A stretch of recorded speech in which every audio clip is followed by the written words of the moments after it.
Alright, so here it is. The new project car. 1990 LX 5.0 manual transmission. Nothing special about it. Well, I guess I could say the only special thing about it is the previous owner built this car for autocross racing. I can basically just see from all the different improvements on it that this was a autocross focused car. So let's go through and check this bad boy out. One thing I have noticed, everything looks nice and straight. Straight as, you know, strut towers, radiator support, all that kind of stuff. And let's see. I guess let's start with the downsides of the question marks. I've never seen anyone take off AC lines from unbolting them from that. I was like, whoa, from the AC compressor. I was like, what in the world? And speaking of that, yeah, there's nothing there. Okay. So that was that. Oh, here we go.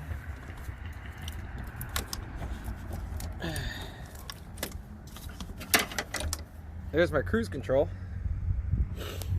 And they did the most ghettoest Egr Delete I've ever seen in my life.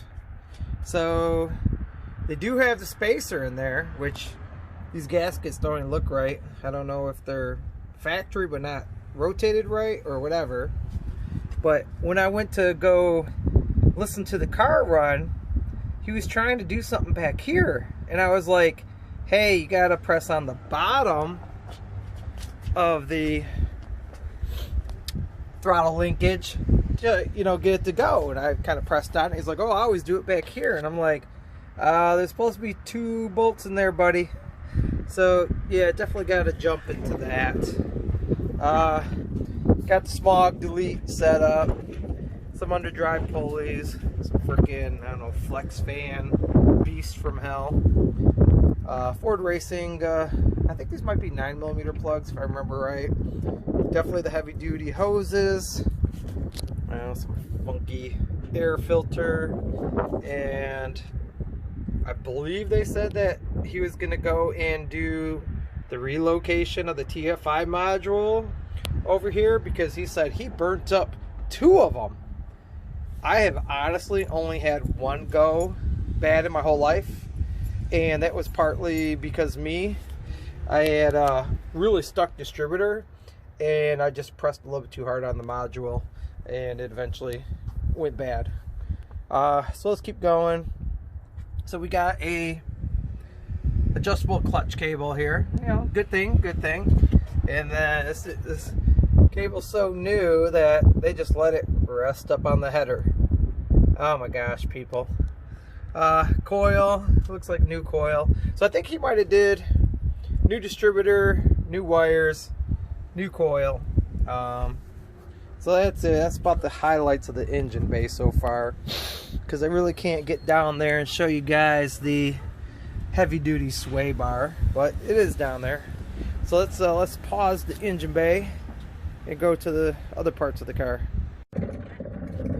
And here's some interior.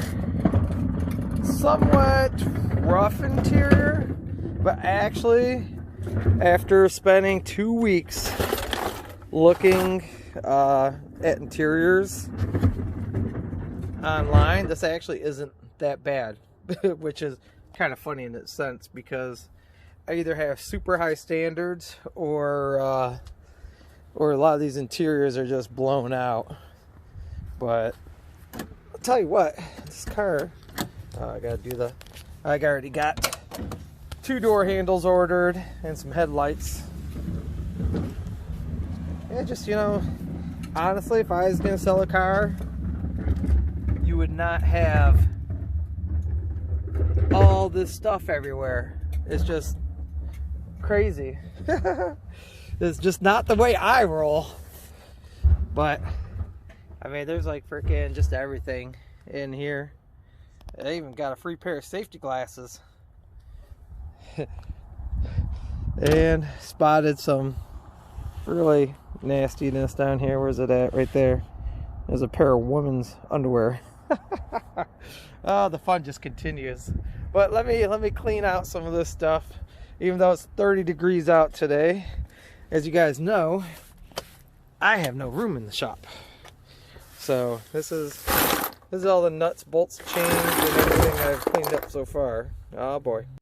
And my final surprise for the day while working on the car is the 1990 Mustang owner's manual. Imagine that.